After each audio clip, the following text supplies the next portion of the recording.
Okay. Um, I'm just pissing about in Photoshop, trying to get back into retouching and messing around with photos. So, uh, if you're here, you must be super bored. But I dug out this old picture that I took of this guy called Andy. He hangs around Colliers Wood, mostly making sure that the he sits around and he likes a drink and he smokes. You can tell from his beard. He's a nice guy. I'd say he was approachable, but I've only spoken to him a couple of times, and each time he has no idea that I've spoken to him. Anyway, he's got a super interesting face for the Dragon effect. Dragon effect, you'll have seen it. It's like looks like really moody. Works really well with people with lots of deep wrinkles. So mostly it's old guys. Not useful for. You don't really want to bring out those wrinkles. Traditionally, you don't want to bring out those wrinkles in women. They'll get pissed off, even though it'll probably look very cool if the woman's down for having her face messed with. That's not the same way that you would find in a magazine. Anyway, so I'm just gonna mess around. So you can see by the file name that this is an edit. I can't actually find the original. And this is a squashed layer, so you can see over here that it's flattened. So I'm not really sure where the original is, but I can't really tell what I've edited. So maybe just the colours a little bit. So what I'm going to do is have a little zoom in and just have a little explore on Andy's face. We some crust here. Man, that looks crazy. It's like got skin. Nice. Cool. See how if we can get any light into those eyes later on. Maybe a little bit of blue. Light patch there, that's cool. Get them eyebrow buttes. Nice. Okay, so what we're going to do is, first of all, we're going to do non-destructive photoshopping. So we want to duplicate the layer so that the original is locked, and you've got it as a reference as well. So we want two layers. We want to desaturate. So I'm going to label this. Or maybe I'll make the source file available. Where's rename? You can just click on it. It's been a while. There we go. Double click. Desaturate. I think is Command U. So we press Command and U. Nope. Maybe it's Control and U. Sorry about this. It's been a long time. Desaturate. Command Shift and U. There we go.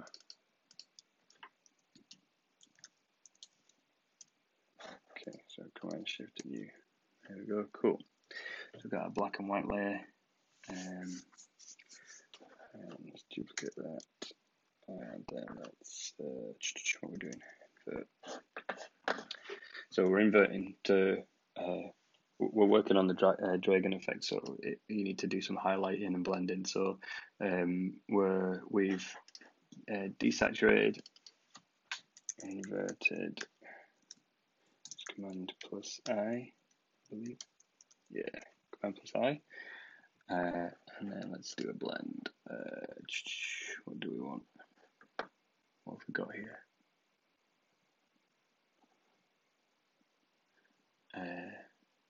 Actually, no, let's blur this. So let's go to filters, blur, so surface blur. We could do a Gaussian blur. We'll do a surface blur. And let's just get some areas that we care about. I'm more interested as a focal point. The detail really is around here, so I just wanted to zoom out a little bit, and that hair looks like it's sharp. Let's just see what too much looks like.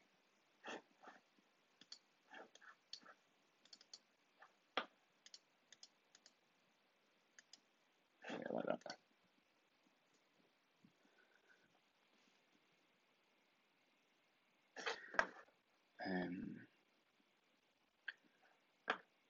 Okay, so let's go and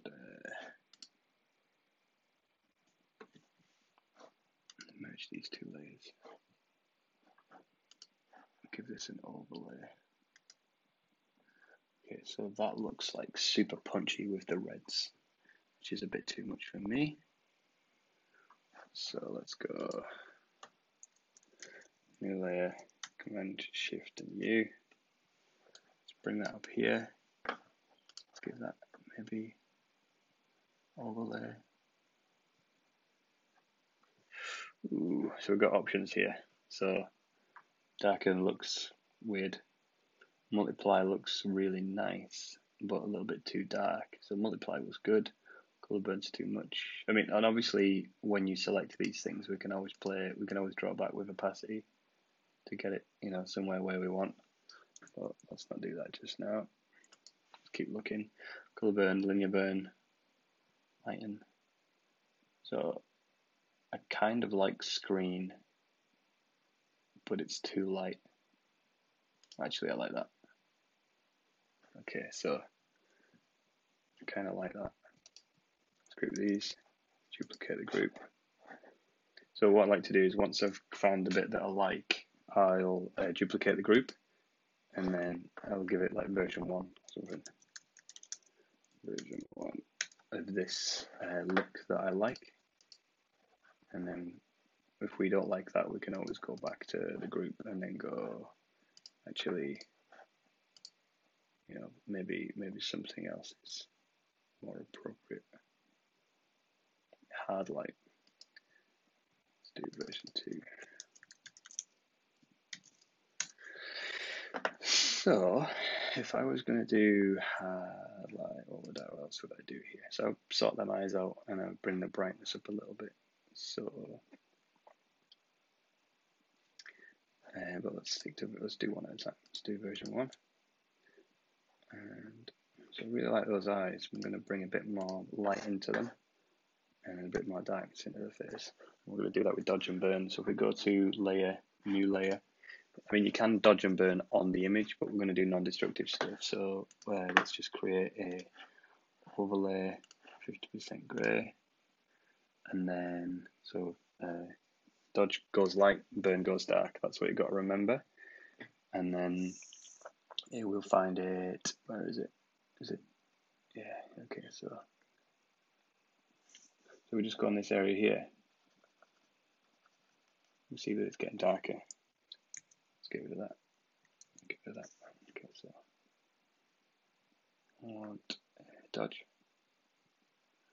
Sorry, I'm using my pen now. I've got a little Wacom tablet. The Wacom tablet's useful because fucking can't even click anything. Wacom tablet's useful because with the mouse you can only do on and off, like it's on, it's off, and then you've got to change the overlay or opacity or fill. Whereas with the Wacom tablet, it's pressure based. So what you can do is you can press it down a little bit or press it down a lot, and it will respond to that. So what we're going to do is just add a bit more light into those eyes. So let's go. So the way that we do that is we make it lighter around the inside, lighter where it's light and darker where it's dark, and then it gives you that tonality. So let's just have a look. There you go. And then let's come over here. Give it a bit more. Zoom out. Have a look. Zoom out a bit more. Look at its face. That's really bright, that eye. So we might want to, might be too much. We can always bring back the opacity of the layer.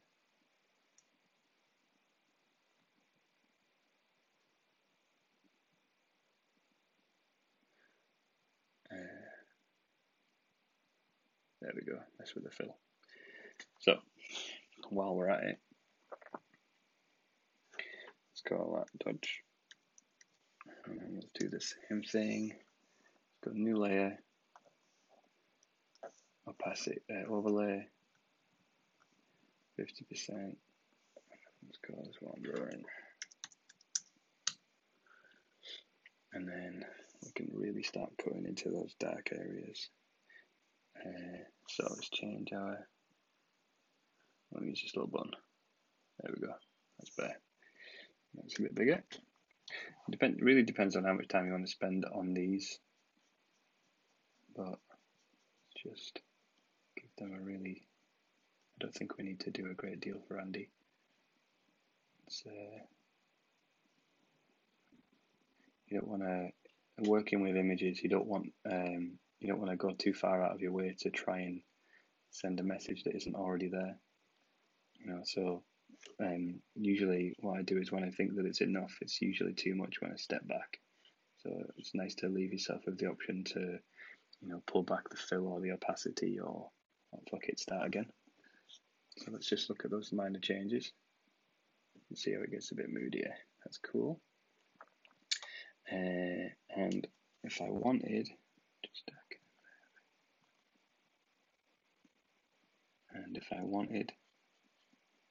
I might want to just cut into the eyes a little bit.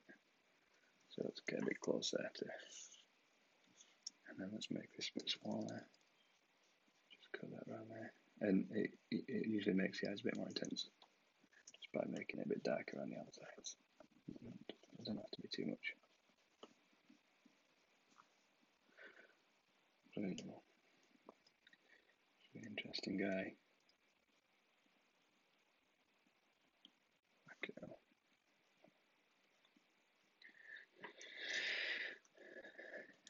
Okay. Cool. And then let's put that in version 1 and that in version 1 so we can turn it off. Look at the original. Yeah, cool. So now what I'm probably going to do, I need to give it that moody effect again, don't I? So I probably need another one of these. So I'm going to duplicate that, which is Command and J. Put it up here. I'm going to give it a. What do we want? Give it multiply.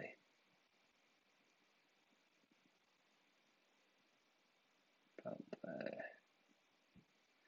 And then on that, I'm going to give it a layer mask. Bring those eyes out. So a layer mask is basically a way for you to punch a hole in the top layer to reveal what's below it.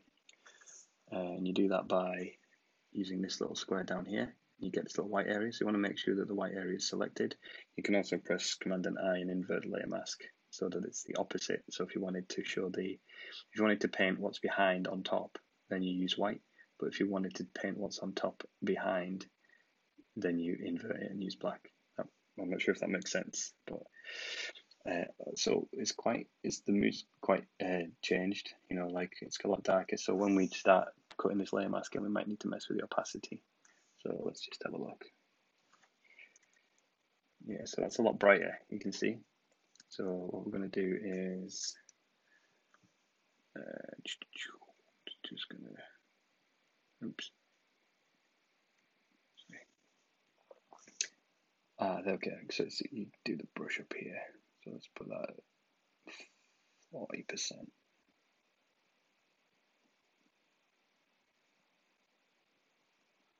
Don't really like doing it like this. Well, it's been so long, I don't really know a better way. That looks too much. That's way too much. And then let's bring some white in his eye as well. What we'll do is we'll give it too much and then we'll cut it back.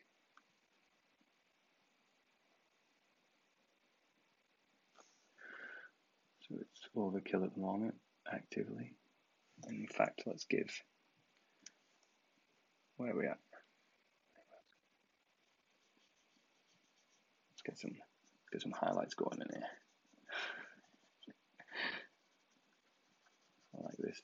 There's nothing wrong with having a bit of, actually I don't like that. If you want to get rid of the areas that you've painted, you can just press X and then you can re-hide it. So you go X, see how it goes dark again, and then you go X again and it goes light. So you can give and take away. It's quite nice. Okay, so, and then if you want to just make sure you can make your brush super big just to get rid of it all, you get a rough idea of the locations of where it's left down here. You see those two little dark patches on the desaturate area. So we want to bring that back there. There we go. Nice and dark. But I do fancy having a bit of a highlight over there, so let's get a bit of that in. And maybe a bit down here as well. Cool. Okay, cool. Let's bring that.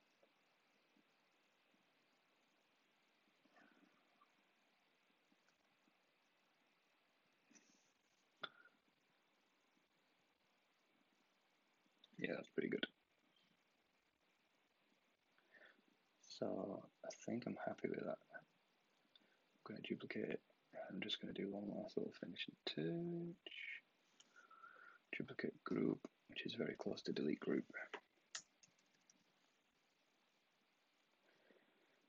What's it called? Exposure. So I'm kind of happy with that as it is. However, I'm going to convert it to a smart object, see if it survives.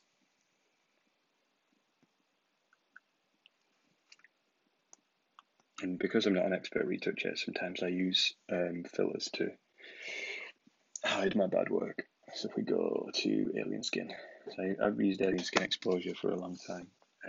It's from simulation pack, and what it does is it'll emulate lots of different camera types, or the output of those camera types. So I might just want to do. Let me have a look. See what looks interesting. I like the vintage stuff.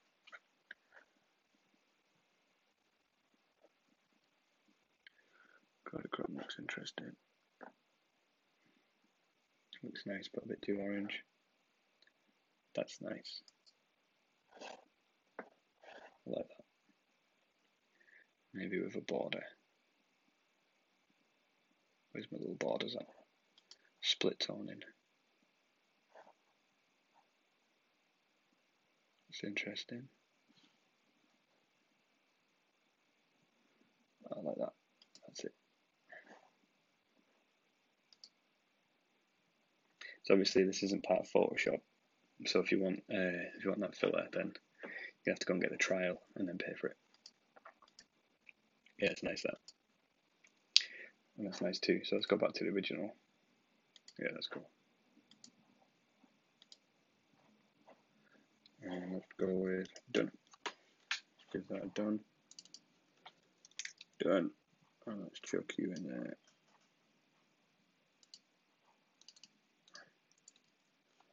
Done one. And let's look at version 2.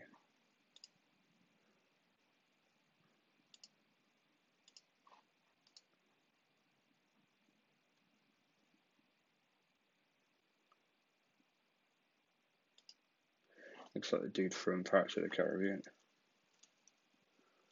Okay, I'm not going to bother with that one. I'm going to leave that as, I think I'm happy with that one. Yeah. Alright, save as. And do, let's go Fusion key. And do close up. PSD. So that we can keep those layers and information. Save.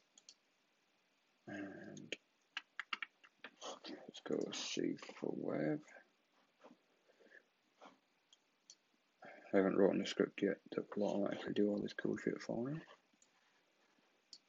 And it's cool. We want to make that 900 because my website's